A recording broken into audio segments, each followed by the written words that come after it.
बिस्मिल्लाहिर्रहमानिर्रहीम अस्सलामुअलैकुम। पाकिस्तान का फतह-1 guided multi launch rocket system का कामयाब तजुर्बा। पाकिस्तान ने फतह-1 guided multi launch rocket system का कामयाब तजुर्बा कर लिया। वेपन सिस्टम हदफ को कामयाबी से निशाना बनाने की सलाहियत रखता है।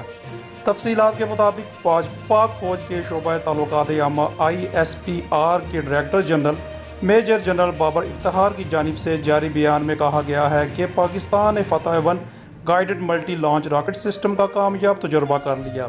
रॉकेट सिस्टम कामयाबी से रवायती वारहेड ले जाने और हदफ को कामयाबी से निशाना बनाने की सलाहियत रखता है। वेपन सिस्टम से दुश्मन पर गहरी ज़रब लगाने की सलाहियत में बेहतरी आई।